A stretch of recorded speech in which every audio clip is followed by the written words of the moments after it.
अगर हम चर्चा आपसे करना चाहेंगे पार्किंसन के बारे में। पार्किंसन बुढ़े लोगों में काफ़ी पाया जाता है। तो ये पार्किंसन एस्ट्रोलॉजिकली किन प्लैनेट्स की वजह से या किस प्लैनेट कमज़ोर होने की वजह से होता होगा। मुझे ही ऐसा लगता है कि जिसका सन अच्छा है और मून अच्छा है उसको पार्किंसन नहीं हो सकती, क्योंकि सन सर अपना व्याख्यान चालू करें। मेरी मोटी सी समझ है चलिए, पहले आपने एक और बहुत मून अच्छा है धन्यवाद आपका, उसको सुधीर जी का भी, पार्किंसन नहीं हो राजेश जी का सकती, भी।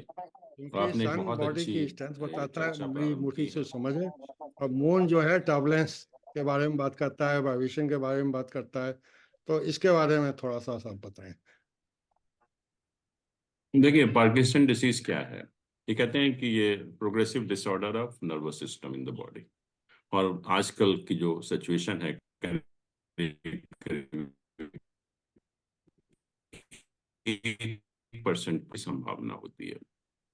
और कहते हैं कि अ, अगर हम थोड़ा सा मेडिकली देखें तो डोपामाइन प्रोड्यूसिंग ब्रेन सेल होते हैं, उनका रिडक्शन जब ऑर्डर होता है नर्वस सिस्टम का।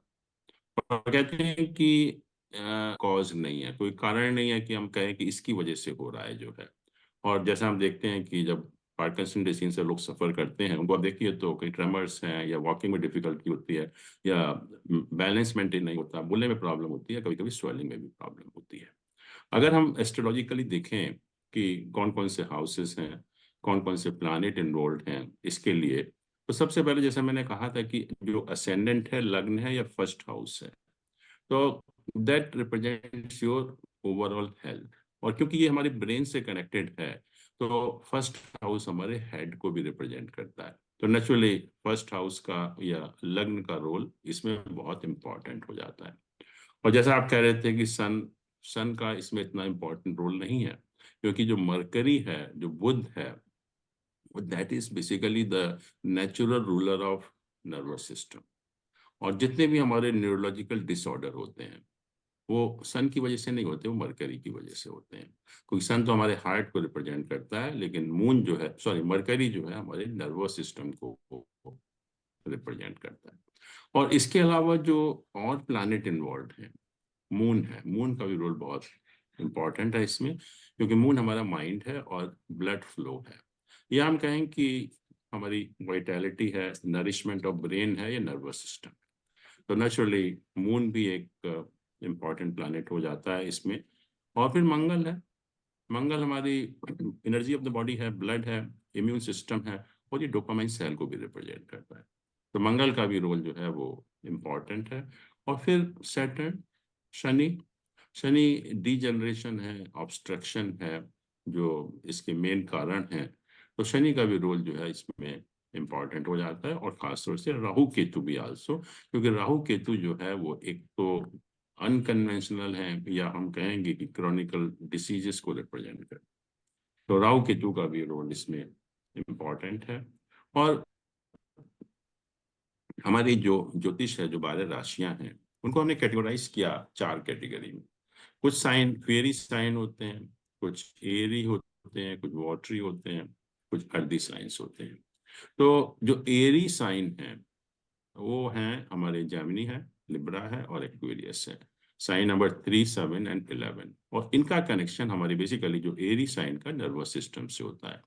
तो अगर ये साइन भी अफ्लिक्टेड है, ये साइन वेल प्लेस्ड नहीं है हमारे हॉरोस्कोप में, उसकी वजह से भी प्रॉब्लम हो सकती है। और जैसा हम जानते हैं कि हमारा जो 6th हाउस है, छठा भाव है, वो हमारी बीमारियों को रिप्रेजेंट करता है। और जो 8वां भाव है वो क्रॉनिकल या जो लिंगरिंग डिसीजेस हैं उनको रिप्रेजेंट करता है। बट हम जो हमारे जो वैदिक एस्ट्रोलॉजी में यूरेनस को कंसिडर नहीं करते हैं, लेकिन वेस्टर्न एस्ट्रोलॉजी में कहते हैं कि Uranus is the main planet for this type of problem. क्योंकि जो इस यूरेनस है वो हमारे स्पाज्म है, ट्रेमर है, स्ट्रोक्स हैं, उनको, या हमारे जो न्यूरो ट्रांसमीटर्स हैं उनको रिप्रेजेंट करता है। तो वेस्टर्न एस्ट्रोलॉजर न्यूरो इसको, यूरेनस को भी बहुत बड़ा कारण मानते हैं इसका, पार्किंसन डिसीज का।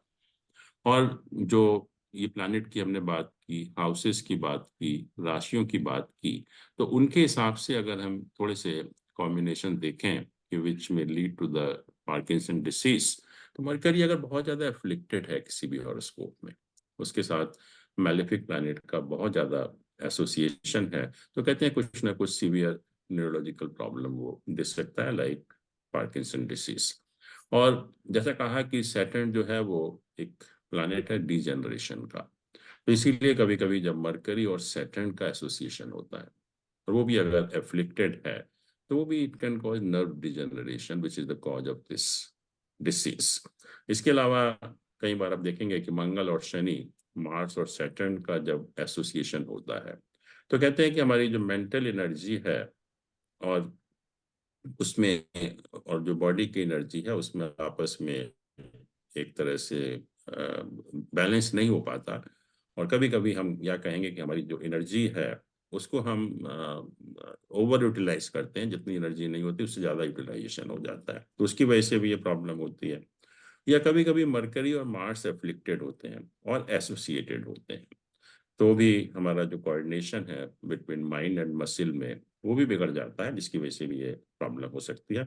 और कभी कभी जैसे मैंने कहा कि मरकरी बहुत ज़्यादा एफ्लिक्टेड है, मंगल है, शनि के साथ एसोसिएशन है, तो उसकी वजह से जो डोपामाइन सेल हैं उनकी कमी हो जाती है, उससे भी ये प्रॉब्लम हो जाती है। और एक कॉम्बिनेशन जो नॉर्मल हम मानते हैं कि मरकरी अगर स्कॉर्पियो साइन में हो, मरकरी जो 8वीं राशि है हमारे जोडिएक की, या स्कॉर्पियो साइन है उसमें हो, या 3rd और 8th हाउस में अगर उसका प्लेसमेंट हो।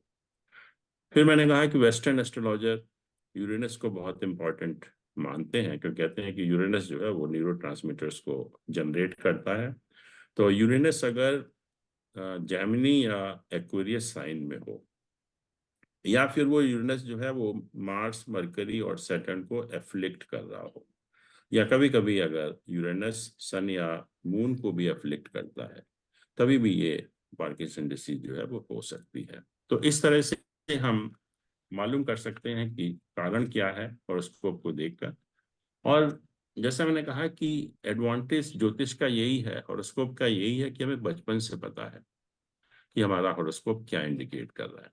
अगर एक बार पार्किंसन डिसीज हो जाने के बाद हम कहें कि उपाय करके हम कुछ को काबू कर सकते हैं, शायद पॉसिबल नहीं होगा, या बहुत थोड़ा सा हम उसको कम कर सकते हैं। लेकिन अगर हम शुरू से ही करेंगे और अगर ऐसा कोई कॉम्बिनेशन हमें देखने को मिलता है, तो बहुत आसान उपाय करके हम उसको पूरी तरह से कंट्रोल कर सकते हैं। प्रोफेसर अनिल जैन साहब, मेरी एक छोटी सी जिज्ञासा है। ये जी। जो प्लैनेट्स की पोजीशन तो बाई बर्थ है, आपका चार्ट तो बर्थ से बन जाता है, और ये जी। बुढ़ापे में पार्किंसन डिजीज आती है, जी। तो हमें घालमेल लगता है इसमें कुछ। ये क्या? देखिए, हमने क्या कहा कि पार्किंसन डिसीज क्यों है? Degeneration of nervous system. Degeneration शुरू में नहीं होगा, जैसे बॉडी जब हमारी एज बढ़ती है जब भी हमारे बॉडी के पार्ट्स का डीजनरेशन शुरू होता है। This disease is connected with the degeneration, तो ये शुरू में नहीं हो सकती।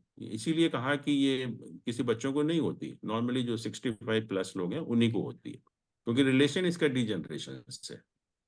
एक और क्वेश्चन था। कुछ लोगों को डीजनरेशन पार्किंसन में परिणित होता दिखाई देता है, कुछ लोगों की आंखों में भी डीजनरेशन हो जाता है। तो ये डीजनरेशन तो निश्चित रूप से किसी प्लेनेट की वजह से ही हो रहे हैं। किसी भी, हाँ, किसी भी जगह। ऑर्गन में हो सकता है, जी जी। लेकिन अलग अलग ऑर्गन का डिजेनरेशन डिफरेंट कारणों से होता है।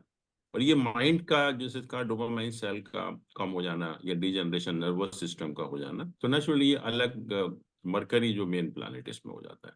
आंखों का डिजेनरेशन होगा तो आंखों से कनेक्टेड जो प्लैनेट होंगे उसका एफ्लिक्शन होगा। मैं प्रोफेसर साहब, ये हमें प्रश्न ये करना है कि थोड़ा उत्साह बढ़ाइए। आप क्यों कह रहे हैं ऐसा कि पार्किंसन बुढ़ापे में हो गई, आपने ख्याल रखा तब भी शायद ना ठीक हो पाए? कुछ तरीका बता दीजिए हमारे दर्शकों को जिससे उनमें उत्साह यही बढ़े। मैंने कहा कि ज्योतिष का जो मेन एडवांटेज है जी वो ये है कि जन्म के समय हमें पता है क्या होने वाला है आपके साथ। जी। तो अगर थोड़ा सा हम खाना पीना, रहना सहना, योगा, मेडिटेशन या कोई मेडिकल हेल्प की जरूरत भी पड़े, तो मैं कह रहा हूँ बहुत आसानी से हम उसको पूरी तरह से वो डिसीज आएगी नहीं आपके पास। अब एक बार डिसीज अगर आ गई और बिल्कुल सीवियर स्टेज में आ गई, फिर तो ना मेडिकल कोई हेल्प कर सकता है, या एस्ट्रोलॉजी भी करेगी तो थोड़ा बहुत ही कर पाएगी, ज्यादा नहीं कर पाएगी। ये फैक्ट है, मतलब। रईस अनिल ओबराय जी, क्वेश्चन था। आप इस सत्र का समापन करिए, और इस विषय पे पार्किंसन के बारे में कोई आपके मन में संशय हो या प्रश्न हो तो जरूर पूछें। अनिल जी, क्वेश्चन था कि जब भी किसी भी अंक का डीजनरेशन होना है, that means it is a must, Saturn का इन्वॉल्वमेंट चाहिए ही चाहिए, सैटर्न इन्फ्लिक्टेड होना ही चाहिए। बिल्कुल इज इट करेक्ट? बिल्कुल बिल्कुल। तो यदि आपका तो सैटर्न कुछ ना बहुत कुछ बढ़िया है, हम्म, यदि सैटर्न साहब उच्च का है, योग बना रहा है, सहस्त्र योग बना रहा है, तो इसका मतलब उस केस में पॉसिबिलिटी कम है किसी भी डीजनरेशन होने की। बिल्कुल, क्योंकि सैटर्न एक क्रॉनिक एंड लिंगरिंग डिसीज का देता है, तो ये लिंगरिंग डिसीज टाइप की प्रॉब्लम नहीं देगा फिर वो, अगर सैटर्न अगर वेल प्लेस्ड है। तो दैट मीन्स कि डायबिटीज, पार्किंसन दोनों होने का स्कोप कम हो जाएगा उस केस में यदि। बिल्कुल, मैंने कहा ना कि अगर 4 ही तो मेलेफिक प्लैनेट हैं, वो अगर वेल प्लेस्ड होंगे तो बीमारी क्यों होगी? फिर बीमारी कोई होगी नहीं, या उनका हम उपाय करें। Anil ji, I am specifically asking about Saturn. Saturn हाँ, यदि मेलेफिक नहीं होता तो ये डिजीज नहीं होंगी। Is it correct? हो बिल्कुल। सकती है तब? नहीं, ओके। नहीं होंगी, क्यों नहीं होंगी? कोई ऐसी क्रॉनिक प्रॉब्लम नहीं होगी, थोड़ी बहुत अगर आएगी भी कोई बिकॉज ऑफ एडवर्स दशा या ट्रांजिट, वो ठीक हो जाएगी, क्योंकि Saturn is the only planet which cause chronic problems. और जैन सर, दूसरा 8th house is for chronic problems, उसका भी करेक्ट। इन्वॉल्वमेंट जरूरी है इन या मैंने केस। कहा कि यही बताया मैंने कि 6th हाउस तो नॉर्मल बीमारियों का होता है, लेकिन जो क्रॉनिक डिसीज होती हैं वो 8th हाउस से हम देखते हैं, जो लिंगरिंग है, जो कभी खत्म नहीं होती। आप डायबिटीज तो क्रोनिक में लेते हैं कि जनरल में लेते naturally diabetes is chronic disease. हैं? ओके, ठीक है। सुधीर जी, कंटिन्यू। धन्यवाद प्रोफेसर जैन साहब, रईस ओबराय जी। अगला बिंदु हमारा है आज की चर्चा का स्किन डिजीज के बारे में। तो प्रोफेसर एस्ट्रोलॉजी जैन साहब लोगों को subscribe to this genuine channel and a very reputed channel as much as possible. Thank you very much.